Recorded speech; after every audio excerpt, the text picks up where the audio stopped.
Madalena, Madalena, você é meu bem-querer. Eu vou falar pra todo mundo, Ei, Gil, a D'Angela não tá esse ano, né, na escola. Não sei, nem ela nem a Lois. Nunca vi elas É, entrando. a Lois também não. Será que foram pra onde, mulher? Não sei, não. Foram pra onde, mulher, essas meninas? É, Sei, por, não. é porque o horário de vocês deve ser do celular e do computador, não sei, deve ser diferente do meu. Aí, enquanto eu não inicio, vocês não conseguem entrar. Aí, por isso você fica aí agoniada. Tia, eu não tô conseguindo entrar, Isso. né? Socorro, tia, me deixa entrar.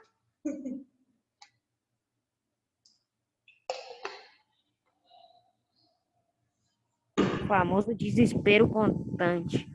Vai entrar na aula hoje, gente, até parece. Gente, vocês já vieram buscar atividade de revisão? Eu imprimi. Imprimiu, né? Tá bem legalzinha, né? Facinho.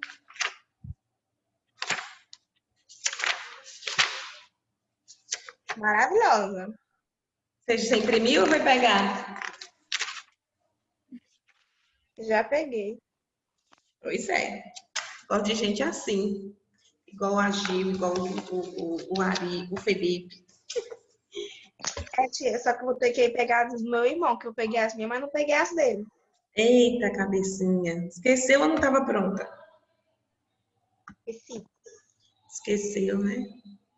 Deixa eu só abrir aqui. Nós vamos fazer uma revisãozinha básica, né, gente? Do que nós já vimos até hoje, que vai ser as nossas. A nossa revisão vai ficar para casa, tipo, pra gente fazer em casa? Isso, agora quando terminar a aula, eu já mando vocês. A agenda vai ser essa atividade da folha aí, tá bom? Acho que essa aqui foi a primeira aula. Foi. Porque eu boto assim, aula 1, aula 2, aula 3, aula 4, aula 5. Aí essa aqui. Não. A senhora dá 5 aulas para cada uma das turmas? Ou só uma aula? 3 aulas. Eu dou 3 aulas. Para cada turma? Ou não? É, de ciências são 3 aulas para cada turma. Ave Maria. Aí são sempre 2 juntas, né? E a outra, que é, eu sempre utilizo para fazer a correção. Geralmente, né? Correção da atividade, que eu sempre faço atividade. Aí eu uso para fazer a correção. Quando dá, a gente continua o conteúdo. Mas geralmente a gente não continua, a gente faz a correção da atividade. Eu lembro que nós começamos falando sobre energia, né? Sobre essa energia que vem do Sol. Então, eu até coloquei assim, essa imagem. O Sol é importante? Por que o Sol é importante na imagem? Porque ó, com esse calor já posso tirar uma blusa de frio. Ela tem várias blusas de frio. Aí, como tá calor, ela já pode tirar uma, né? Para ficar. Lá vem o sol, temos que ir embora daqui. Então, são situações diferentes em que o sol está agindo diferente, né? Um tá tirando calor, o outro tá, se ele ficar, ele vai perder calor, né? E se ele continuar no local com a presença do sol, ele vai perder calor, vai derreter. Se ele continuar no sol, do mesmo jeito que ele está, ele vai ganhar calor, então ele vai ficar com calor, né? Muito calor. Então eu não quero ficar com muito calor, quero ficar um pouco aí com calor. Como podemos usar a energia que vem do sol no nosso dia a dia? A energia do sol, nós utilizamos ela em várias coisas no nosso dia a dia. Hoje, nós estamos vendo aí, né, no século 20, né, 21, que já estamos adentrando o 21 aí, nós percebemos que o sol ele está sendo cada vez mais utilizável, né? E isso eu falo porque nós estamos gerando energia limpa através da energia do sol. né? E essa energia a gente pode usar ela em várias coisas, funcionamento de casa, de carro. Eu falei para vocês, né, que tem alguns carros com energia solar, que tem um ônibus, eu falei que eu andei nesse ônibus lá em Curitiba, lembra que eu falei em Foz do Iguaçu? Que é energia solar, o ônibus. Então, assim, tudo vai depender. Oi. Sim, você falou sim, né? Sim. Tá bom. Então, tudo vai depender, né, de como as pessoas lidam com isso. Não, Tina, se a senhora falou que a senhora fala que é só não ter falado, mas eu não lembro não. Eu falei, eu fui lá nas cataratas do Iguaçu, aí tem um parque, aí é muito grande lá, você anda com ônibus. E o ônibus é a energia solar. É legal, né, gente? E a gente pensa assim, hoje, por que a gente utiliza muito a energia solar? Por conta da preocupação que o homem tem com o meio ambiente. Porque o homem deixou de se sentir fora, porque antigamente tinha aquela coisa assim, de que o homem era o centro da humanidade, ele que mandava em tudo, ele não fazia parte, era como se ele não fizesse parte. Né? Mas não, a gente tem que observar que nós, humanos,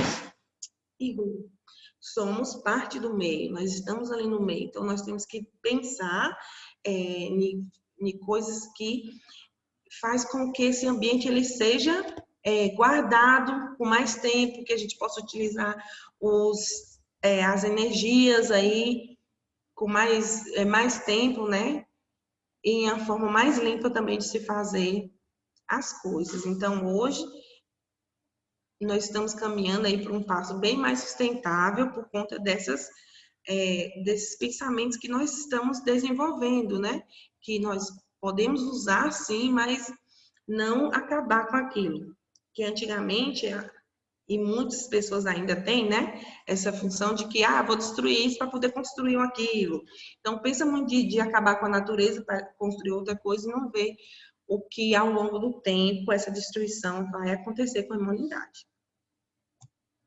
Aí nós vimos, aqui eu coloquei para vocês um sistema de um funcionamento de energia solar. Falamos também que em barreiras, a grande maioria das casas hoje já está usando, né? Não vou falar assim que metade, não, mas uma quantidade muito significativa já está produzindo sua energia de forma limpa, que é o melhor ainda.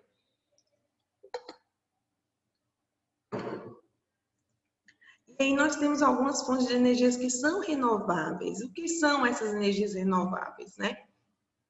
Eu pedi para vocês formarem grupos, né? E aí cada grupo ia falar um tipo de energia. Vocês lembram? Aí cada grupo apresentou um tipo de energia. As fontes de energia não renováveis. Nós temos aí o petróleo, né? Que tem uma produção diária de 41 mil barris por dia. Mas essa é um tipo de energia não renovável, ou seja, ela pode se esgotar. E falamos dos impactos que são positivos e alguns impactos negativos em relação dos materiais não renováveis usados na produção de energia.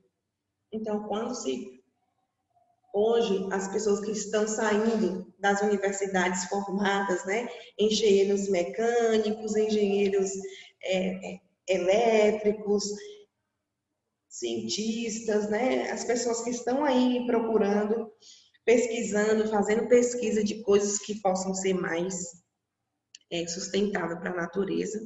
Então, é por isso que está mudando essa realidade, né? Porque cada dia que passa tem mais pessoas capacitadas, as pessoas estão estudando para tentar mover isso aí. E aqui também era uma atividade investigativa que a gente ia colocar os materiais não renováveis. Isso eu não passei não, eu pulei essa parte, que não ia dar tempo de fazer. Aí a segunda aula foi falando sobre a energia cinética e potencial. Nós vimos a energia, que ela é proveniente do Sol, né, que nós utilizamos. E aí temos alguns tipos de energia. A grande parte dessa energia que nós utilizamos no nosso dia a dia, ela se manifesta a partir de dois tipos fundamentais, que é a energia cinética e a energia potencial. Energia cinética é aquela que é associada ao movimento do corpo. Então, ela vai ser proporcional à massa desse corpo e à velocidade que esse corpo se movimenta. Então, eu tenho o corpo com uma massa X e se movendo a uma velocidade X. Então, a energia cinética ela vai ser maior, né, quando o corpo é maior. Então, ela é proporcional. Vocês entenderam aí?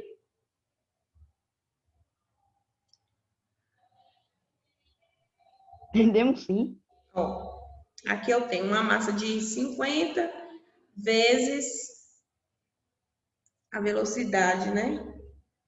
Aí eu tenho aqui, ó, 200, o caminhão que ele apresenta maior massa e tenho um carro que ele apresenta menor massa, mas a velocidade está sendo igual. Quando eu mudo a minha velocidade, eu vou ter o quê? A massa aí dos dois corpos, eles tendem a ter a massa igual. Então, a energia cinética do corpo B é maior do que a energia cinética do automóvel A. Por quê? Porque no automóvel A, eu estou movimentando em uma velocidade menor. Aí eu tenho uma energia maior. No A eu tenho uma velocidade menor, né? Porque no B eu tenho uma velocidade maior. Então, eu só estou relacionando aí as velocidades e não o peso. Naquele que o percurso é maior, eu vou ter maior energia, né? Preciso de energia, de mais energia para poder fazer um percurso maior. Aí tem um teorema da energia que diz que o corpo ele vai sofrer variação na sua velocidade. Para que ele sofra essa variação nessa velocidade, ele precisa realizar um trabalho, né? Então, sobre esse corpo precisa realizar um trabalho. Essa variação na velocidade faz com que o corpo e sua energia cinética variem. Então, se eu vario a velocidade, a minha variação, a minha energia cinética também vai variar. E aí eu consigo enxergar essa variação de energia através da formulazinha T igual à variação de energia, delta T. Toda vez que eu tiver uma letra, um triângulozinho, a gente chama de delta e ela significa variação de alguma coisa. Então, se eu tenho delta E, variação da energia, delta T, variação do tempo, delta S, variação da posição, e assim, tudo que eu aparecer com essa variaçãozinha, esse delta aqui é uma variação, tá bom? E quando variação é o quê? Eu pegar o final menos o inicial. Então, eu tenho a energia cinética inicial menos a energia cinética final. Aí é isso aqui, ó, o trabalho e a variação. Aqui ela tem uma energia, quando ela está lá no outro ponto, ela já vai apresentar uma outra energia. Houve uma variação de energia porque houve uma movimentação, uma deslocação aí do movimento. E aí a gente passou um exercício mostrando, né, para calcular a energia cinética de uma pessoa que tem 60 quilos. Essa velocidade, a pessoa está numa velocidade de 10 metros por segundo. E aí se calcula a energia cinética pela fórmula massa vezes a velocidade ao quadrado dividido por 2. Substituindo na fórmula, eu vou ter a massa dessa pessoa de 60 quilos, vezes 10, que é a velocidade, ao quadrado, dividido por 2. Então, eu tenho 60 vezes 100, dividido por 2. 60 vezes 100 vai dar 6.000, dividido por 2 vai dar 3.000 joules. Prontinho, gente. É só substituição de fórmula. Não tem dificuldade em responder em física. Por quê? Porque você só vai substituir as fórmulas, você sabendo o que é e cada coisa no seu lugar, você consegue encontrar. Energia cinética é igual a massa vezes velocidade ao quadrado dividido por 2. O enunciado deu a velocidade, deu a massa, então pronto, só substitua e não tem problema. Beleza?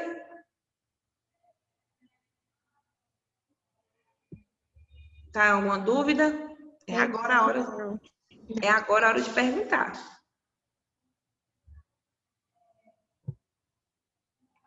Aí, a energia potencial gravitacional é a energia associada, gente, à força gravitacional que a Terra exerce sobre o objeto. Então, existe uma interação gravitacional e essa interação vai estar associada à posição que o objeto ele está em relação ao ponto. Ela pode ser traduzida como a capacidade que o corpo tem de realizar um trabalho. Então, essa capacidade que eu tenho de mover essa barra de ferro até a uma determinada altura, eu estou realizando um trabalho. Aí, para eu encontrar energia potencial gravitacional, eu vou utilizar a massa do objeto, né? A gravidade que ela é dada é uma aceleração, a aceleração gravitacional dada em metros por segundo ao quadrado é uma grandeza já determinada, então é 10 metros por segundo ao quadrado. Pode vir em alguns enunciados de exercício 9,8 metros por segundo ao quadrado. Tá certo. Se ele pedir para usar essa, você vai usar essa daí. Se não, se ele não der nenhum valor, você vai usar 10 metros por segundo ao quadrado. Porque arredondou-se o número para que a multiplicação, a resolução do problema fosse mais fácil. Tá certo? E a altura que é dada em metros. Aí, se você tiver centímetro, você vai ter que multiplicar, você vai ter que fazer a transformação de centímetro para metro. Aí eu passei a atividadezinha, né, falando aí sobre a relação da energia potencial gravitacional de uma lata de leite. E nós vimos os tipos da energia. A energia térmica, que é quando existe a evidência dessa energia, é quando existe a troca de calor entre os corpos. Aí a gente colocou um exemplo do ferro elétrico, né? Ele tem energia térmica e ele vai fazer a troca de calor, o calor que está contido no ferro e vai passar para o tecido. Então, vai acontecer troca de calor entre os corpos. É resultado do ato de ligar o aparelho na tomada que vai transformar essa energia térmica em calor. Energia luminosa e energia elétrica. A luminosa vai se manifestar por ondas eletromagnéticas entre as radiações ultravioletas e as radiações infravermelhas e vai dar com que nós conseguimos perceber essas ondas em luz, né, em iluminação. Energia elétrica é a movimentação ordenada dos elétrons em um condutor. Nós chamamos isso de corrente elétrica. Energia potencial elástica é aquela que ela deforma, né, o objeto. A mecânica vai ser, então, a soma da potencial com a cinética. Então, você soma as duas aí, você tem uma energia mecânica. Ai, gente, eu tô com azia hoje, meu Deus. Trabalho e potência. Então, quando queremos realizar trabalho, duas grandezas físicas elas vão entrar em cena. É a direção, né? A força na direção do movimento e o deslocamento que é efetuado pelo corpo que recebe essa força. Então, nós temos força e deslocamento, aí nós temos o trabalho. Então, quando eu tenho força vezes deslocamento, eu tenho um trabalho, que é a realização, né? É a capacidade de realizar, de mover algo. E a potência, gente, ela é representada por watts. Então, nós temos aí trabalho para eu conseguir medir a potência de um determinado aparelho, né, eu vou ter aí o trabalho dele dividido pelo tempo, pela variação de tempo. Nós também podemos fazer a relação entre potência e velocidade, que é potência igual a força vezes velocidade. E quando eu quero saber a quantidade, a potência, né, a quantidade de trabalho que eu realizo em um determinado intervalo de tempo, eu utilizo a fórmula de potência é igual a trabalho dividido por tempo. Esse aí, gente, essa potência aí, nós podemos calcular o cálculo do consumo energético de um aparelho. Porque todo aparelho não vem dando ali na sua especificação a potência. Aí você vai ter o tempo, a variação, sei lá, 10.000 watts em 2 horas, vamos dizer. Quanto é que eu vou trabalhar? Quanto é que eu vou fazer esse trabalho que eu vou gastar? Vai ser quanto? Aí eu posso, depois que eu achar o trabalho, eu posso multiplicar por quilowatts por hora. E aí eu vou conseguir encontrar a quantidade de energia que aquele meu equipamento vai gastar. Aí aqui tem uns exercícios de energia cinética, lembrando que sempre vai ser massa vezes velocidade dividido por 2. Essa foi a primeira e a segunda aula que nós tivemos, viu? E aí? Dúvidas? Questões? Não, gente, foi de boa. Tá de Não. boa? Segunda, terça, quarta, não, quinta. Segunda, terça, quarta, quinta. Netinho. Oi. Aí, nós vamos para a terceira aula. Cadê a aula 2?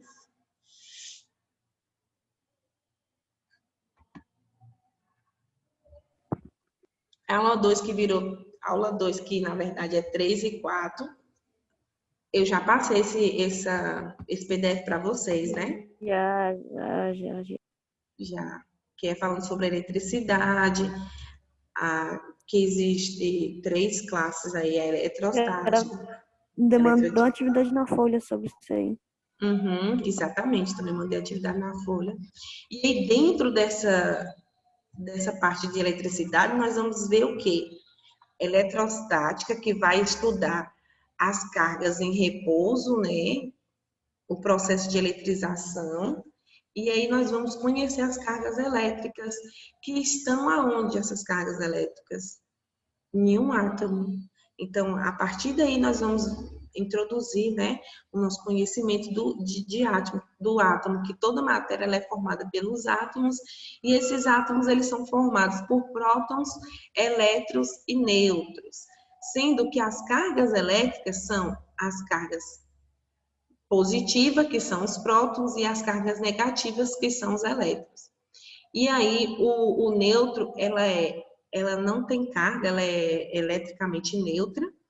E os prótons e os nêutrons, gente, estão na região que é chamada de núcleo. E os elétrons, eles se encontram nas órbitas aqui, ó, na região que é chamada de eletrosfera. Aí, cada partículazinha dessa, próton, elétrons e nêutrons, ela tem a sua carga elétrica. Os prótons e os elétrons têm carga igual. A diferença é que uma é positiva, os prótons, e a outra é negativa, os elétrons. Mas em módulo, elas são iguais. Você lembra que eu falei em módulo? Vocês disseram que já estudaram esse módulo, que quando está em módulo, eles têm, né? A gente falou? Foi até a Ari que falou. Então, que próton vale mais 1,6 vezes 10 a menos 19 coulomb, e o elétron vale menos 1,6 vezes 10 a menos 19.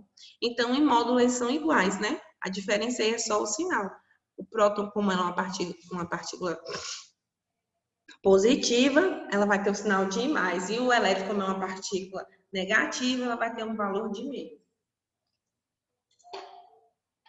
Vocês têm que ser... Faz assim um resuminho, gente, ó, quando você estiver estudando. Elétron, coloca o sinalzinho menos na frente, coloca o valor da carga elétrica. Prótons, o sinalzinho de mais, o valor da carga, o nêutron, com a partícula neutra.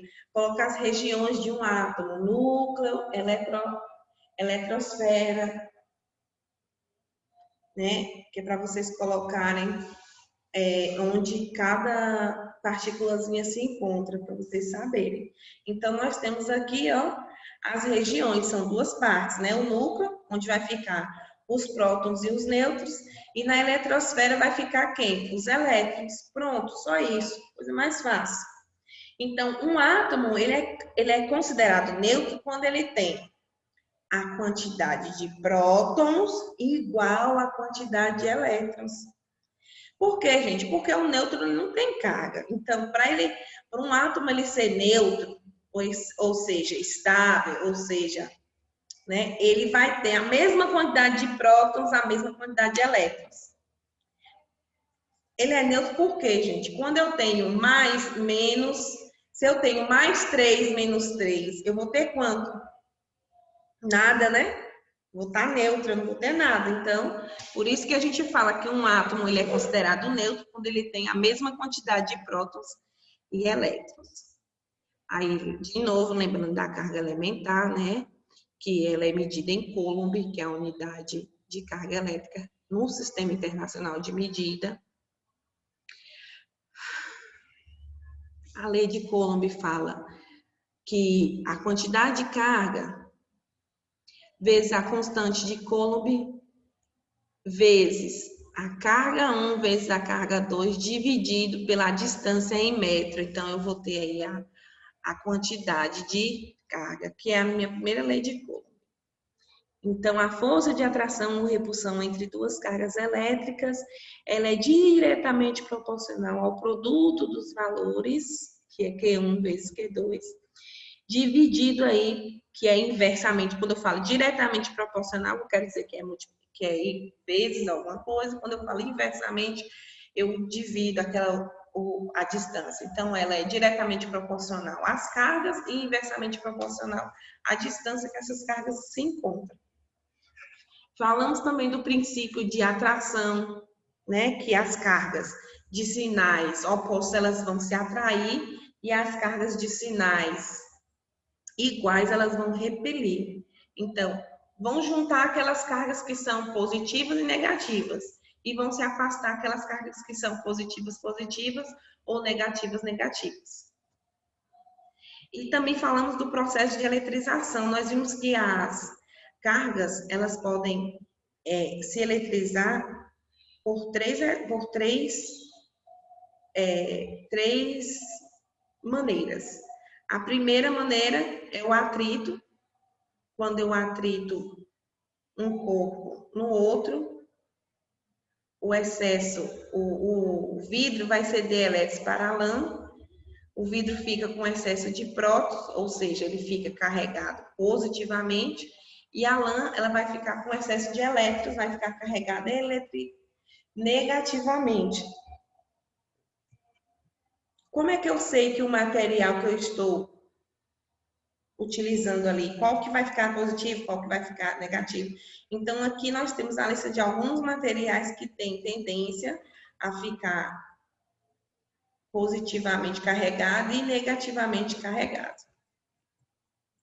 A outra forma é através do contato. Então, precisa haver contato. Lá, eu estou atritando só. Os corpos não estão, cada um está neutro.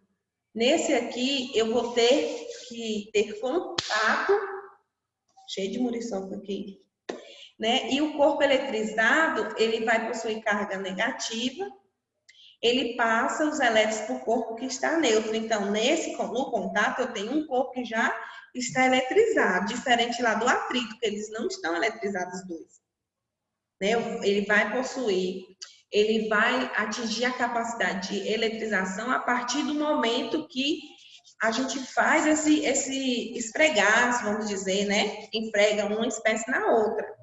E aqui não, no contato, um corpo ele já vai estar eletrizado. E aí o corpo ele vai ter o mesmo sinal, aquele neutro vai pegar o mesmo sinal do corpo que está eletrizado. Se ele está eletrizado negativamente, o corpo neutro passa a ficar negativamente. Se ele está eletrizado positivamente, o corpo vai ficar positivamente. E na indução, eu não preciso de ter nem emprega e nem contato. Eu apenas vou induzir, né, o meu corpo. E aí, esse meu indutor, ele vai meio que polarizar aí as cargas, né? Ele vai polarizar, colocando as cargas positivas e as negativas, separando as negativas, porque se o meu indutor ele for negativo, quem que vai aproximar mais? As cargas que vão se aproximar mais próximo do indutor vão ser as cargas positivas. Se eu tiver um indutor positivo, as cargas que vão chegar mais próximo, né, se aproximar desse indutor, vai ser as cargas negativas. Então, nesse período aí, você consegue visualizar aquela lei lá da repulsão, né? Onde as iguais vão se repelir e as diferentes vão se atrair. Beleza, gente? E ainda nessa forma de eletrização, nós percebemos que aqui não houve ainda a transferência, houve apenas uma organização aí das cargas. Quando eu tenho um fio terra, é que eu vou descarregar esse excesso de carga aí que está nesse induzido. Né? Aí eu consigo fazer esse processo. Essa foi nossa aula 3, nossa terceira aula. A quarta e quinta aula, gente, essa foi a terceira e a quarta. Aí essa aqui é a quinta aula. A quinta aula, vocês estão vendo? Deixa eu interromper e ligar de novo. Sim. É porque estava dando um tchuito. A quinta aula ia falar sobre os efeitos que a eletricidade pode dar.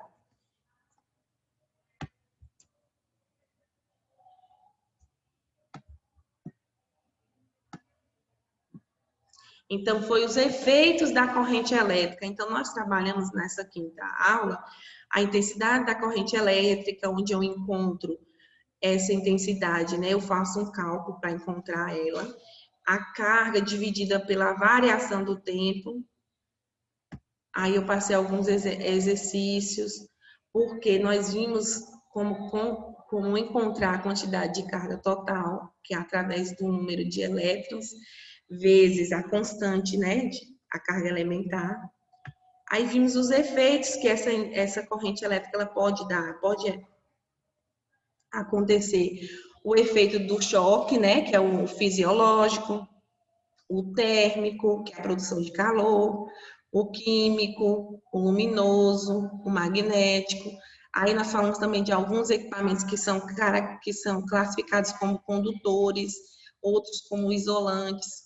Né? Nós vimos um pouquinho sobre trabalho, energia, revisando, que a gente já viu lá, a diferença de potencial, né? A gente consegue contabilizar também, porque a gente viu isso tudo para a gente chegar na primeira lei de Ohm, que a gente vai abordar aí, a resistência elétrica, ou seja, existe uma resistência à passagem da corrente elétrica, né? E aí, resistência elétrica.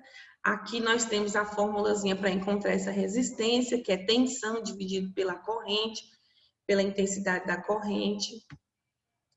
Aí na aula que vem nós vamos fazer a correção dessa atividade, aí vai ficar bem mais fácil, né? Nós vimos aí os resistores, que eles podem ser classificados, eles podem ser em série, cadê?